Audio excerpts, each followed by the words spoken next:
नाज़रीन अस्सलाम वालेकुम, मैं हूं इमरान वसीम। नाज़रीन, पहलगाम वाक़े के बाद मोदी सरकार ने 3 मरतबा पाकिस्तान पर हमले की कोशिश की, लेकिन पाकिस्तान की बहादुर फ़िज़ाइया ने मोदी सरकार के इंडियन एयरफोर्स के उन हमलों को नाकाम बना दिया। लेकिन अब पाकिस्तान ने फ़ैसला किया है कि पहल अब भारत नहीं बल्कि पहल अब पाकिस्तान करेगा। पाकिस्तान भारत पे हमला कब और कहां पे करेगा, इस हवाले से क्या फ़ैसला हुआ है, डीजी आईएसपीआर की जानिब से जो अरकान पार्लिमान को ब्रीफिंग दी गई, उस ब्रीफिंग में पार्लिमानी अरकान को क्या बताया गया, और इसके अलावा भी नाज़रीन पाक भारत कशीदगी के हवाले से पाकिस्तान की तैयारियां क्या हैं, पाकिस्तान का होमवर्क कहां तक पहुंचा है, इस पर भी आप नाज़रीन को बड़ी अहम डिटेल्स हैं जो अरकान पार्लिमान को भी बताई गई हैं।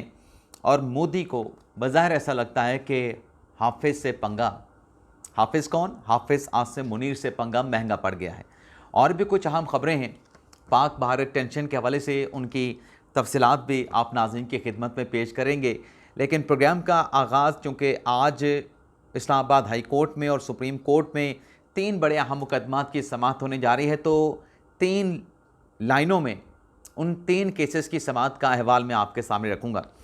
एक तो अलीमा खान साहब की दरख्वास्त है कि वो लंदन जाना चाहती हैं, बरतानिया जाना चाहती हैं फ़ंड रेजिंग के सिलसिले में, तो उनका नाम सफरी पाबंदियों की लिस्ट से निकाला जाए। तो आज इस केस में वजारत दाखिला का जवाब इस्लामाबाद हाई कोर्ट में आना है। देखते हैं अलीमा खान साहबा को इजाज़त मिलती है या क्या फ़ैसला अदालत का सामने आता है।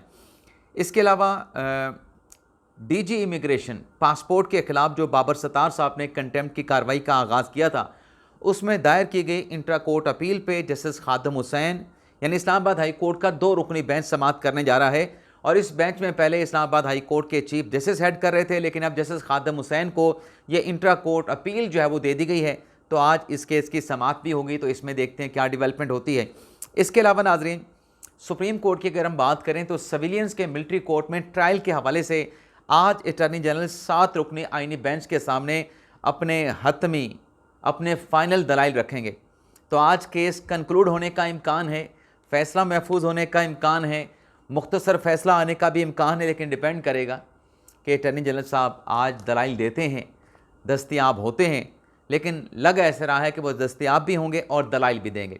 तो ये जो अहम मुकदमात की समाअत है, इसकी डिटेल अदालती प्रोसीडिंग की दोपहर के व्लॉग में आपके साथ हम शेयर करेंगे। अब हम बात कर लेते हैं पाक भारत कशीदगी के हवाले से। मोदी सरकार ने पाकिस्तान को धमकी दे दी, लेकिन इस धमकी के बाद इंडिया के अंदर से मोदी के अपने लोग उनको वार्न कर रहे हैं कि मोदी साहब आपने ये गलती नहीं करनी। 2 मरतबा केवल हमला हुआ, पाकिस्तान ने नाकाम बना दिया, लेकिन आपने ये गलती नहीं करनी और ये गलती करने से पहले कुछ सोच लें। अब की मरतबा नाज़ी ये जो वार्निंग है ये दी गई है इंडिया के साबिक ब्यूरोक्रेट। अब साबिक ब्यूरोक्रेट कौन हैं? ये साबिक सफ़ीर हैं और पाकिस्तान में इंडियन हाई कमीशन में इंडिया के एम्बेसडर रह चुके हैं। AJ बिसारिया इनका नाम है। 2007-2020 में ये इंडियन हाई कमीशन में इस्लामाबाद में उनके एम्बेसडर थे, उनके सफ़ीर थे। यानी जब अभिनंदन वाला, बालाकोट वाला, पुलवामा वाला इशू हुआ, पाकिस्तान ने किस तरीके से रिस्पॉन्ड किया था, उसके ये यहाँ पर पाकिस्तान में रह के आई विटनेस हैं।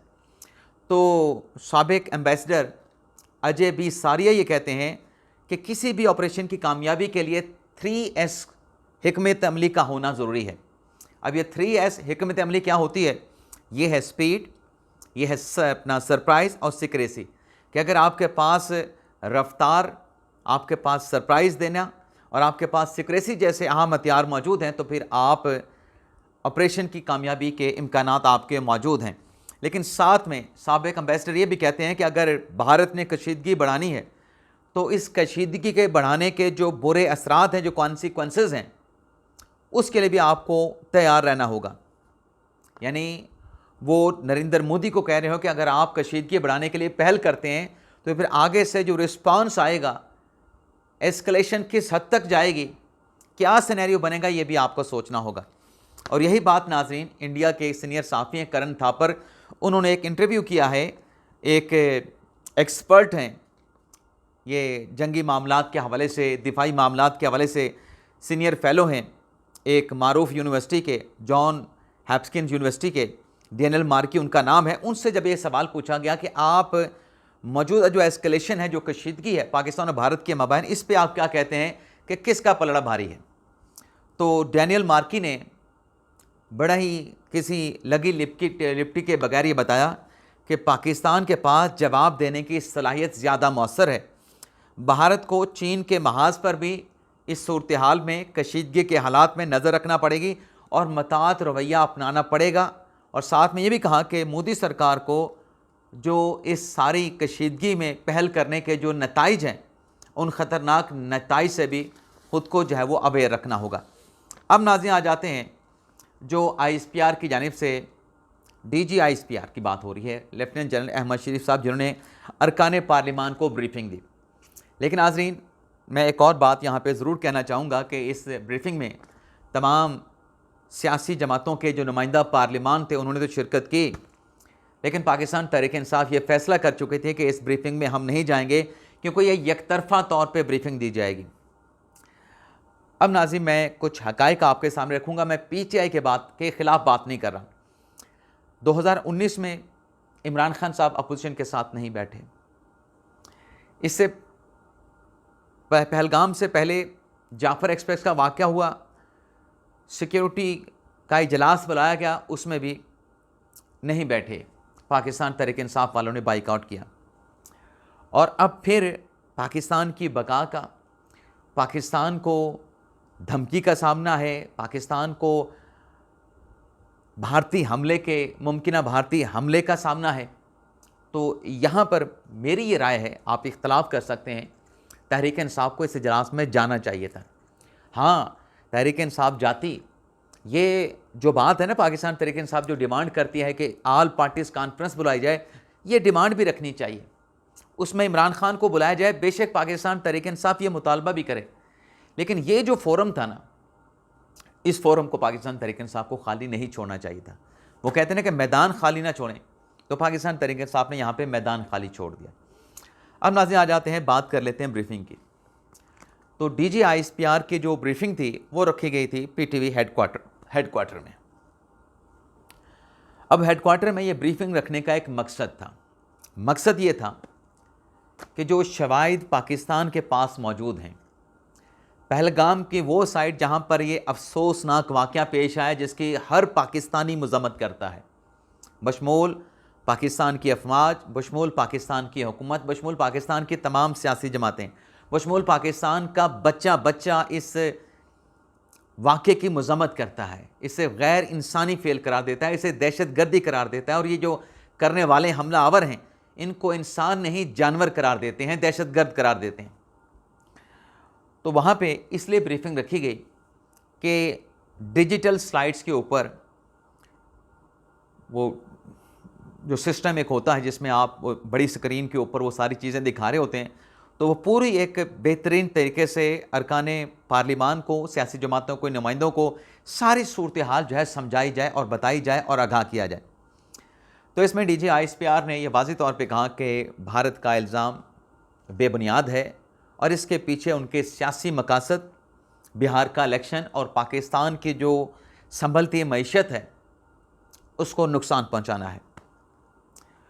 और फिर DG ISPR ने यह भी बताया, कुछ PTI नहीं, भारत के कुछ ऐसे सोशल मीडिया के नामालूम अकाउंट्स, जैसे वो बाबा बनारस का है और ऐसे अकाउंट्स, जहाँ पर जब भी कोई इस किस्म का टेररिस्ट का, दहशतगर्दी का पाकिस्तान में वाक़या हुआ, जैसे जाफ़र एक्सप्रेस का है, मियांवाली में, कराची में दहशतगर्दी के सानिहात हुए, वाक़यात हुए, उनसे मुतल्लिक़ बताया गया कि ये देखें कि भारत पाकिस्तान में कैसे दहशतगर्दी का नेटवर्क चला रहा है कि कोई भी इंसिडेंट पाकिस्तान में अक्कर होने से पहले भारत के इस अकाउंट से, जो कि कहा जाता है कि रॉ का अकाउंट है, यहाँ से ट्वीट आ जाती है।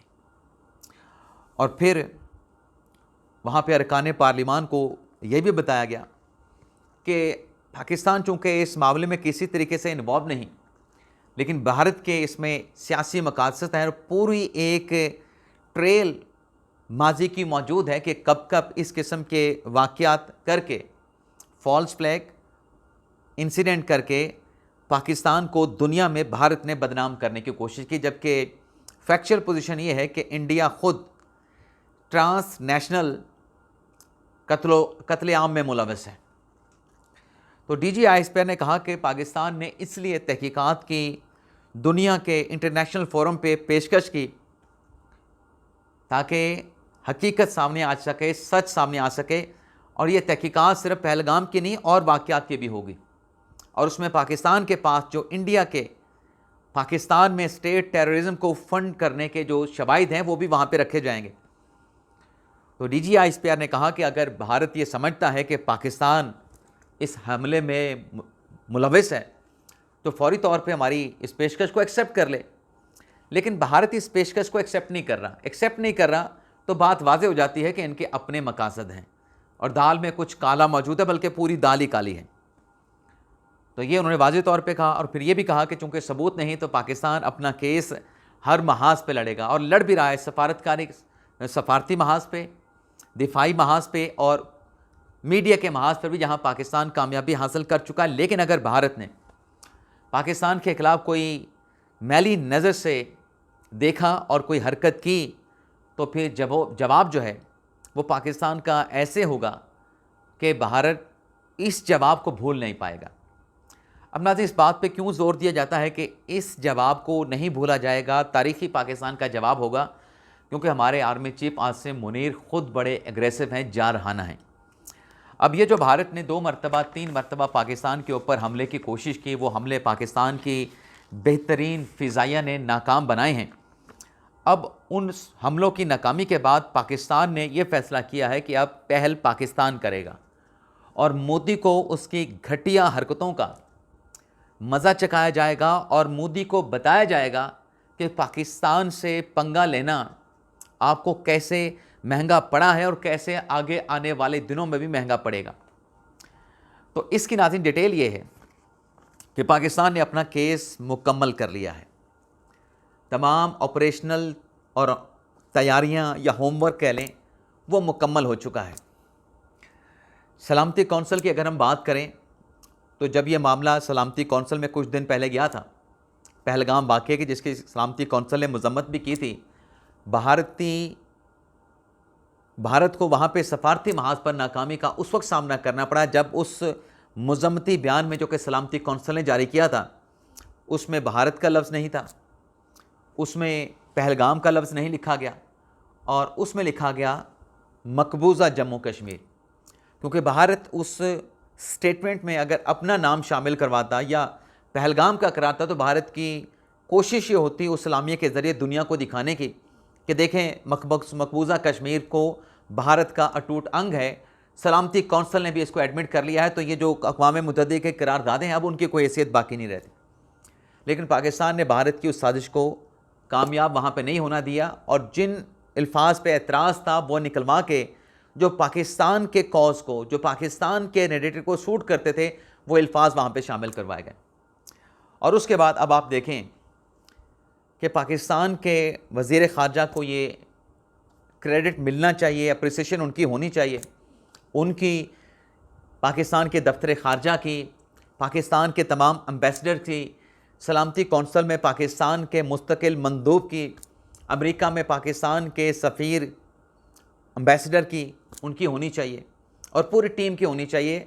शहबाज शरीफ साहब की पूरी टीम की और आसिम मुनीर साहब की टीम की भी होनी चाहिए कि पाकिस्तान ने अब फैसला ये किया है कि भारत जो कोशिशें करना थी कर चुका, लेकिन जो हमने सफारती महाज पे दुनिया के ममालिक के साथ, उनके वज़रा ख़ारजा के साथ, उनके सरबराहान मुमलिकत के साथ जो रब्ता किया है और जो पाकिस्तान ने अपना केस उनके सामने रख दिया है और उनकी तरफ से पाकिस्तान की हमायत का ऐलान कर दिया गया है, तो जैसे पहले पाकिस्तान ने सलामती कौंसिल में भारत को नाकामी का मज़ा चखाया था, तो सलामती कौंसिल का एक और इजलास बुलाने के लिए पाकिस्तान ने जो मुस्तकिल मंदूब हैं सलामती कौंसिल में, उनको हदायत जारी कर दी है कि आप इस इजलास को, सलामती कौंसिल का इजलास बुलाने की कोशिशें करें, इक़दाम उठाएं और इस सलामती कौंसिल के इजलास में भारत का जो मकरू, जो भयानक चेहरा है वो दुनिया के सामने आश्कार किया जाएगा।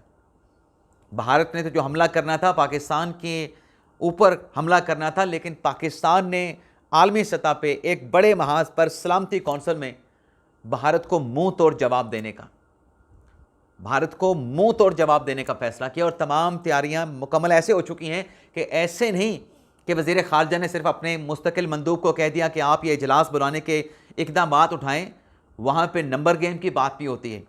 तो ये इजलास बुलाने का जो फ़ैसला हुआ है पूरी क़यादत का, उसमें अस्करी क़यादत का जो सह है वो भी शामिल है और सिविल गवर्नमेंट का ये फ़ैसला है, शहबाज हुकूमत का ये फ़ैसला है, 1 पेज का ये फ़ैसला यूँ कह लें कि जिसमें कौमी सलामती के इदारे और अस्करी सिविल इदारे भी मौजूद हैं, सिविल हुकूमत भी मौजूद है। तो यहाँ पे ये फ़ैसला किया गया है कि इस महाज पर भारत को इस ड्रामेबाजी का, इस फॉल्स फ्लैग ऑपरेशन का जो है मज़ा चखाया जाएगा और यहीं से कश्मीर का जो कॉज है उसको भी इंटरनेशनल सतह के ऊपर दोबारा से उजागर करके इस मसले को हल कराने की कोशिशों का दोबारा से जो है आगाज़ किया जाएगा। तो पाकिस्तान ने एक बड़ा अहम कार्ड खेल दिया। इजाज़त चाहते नाज़रीन, अल्लाह हाफ़िज़।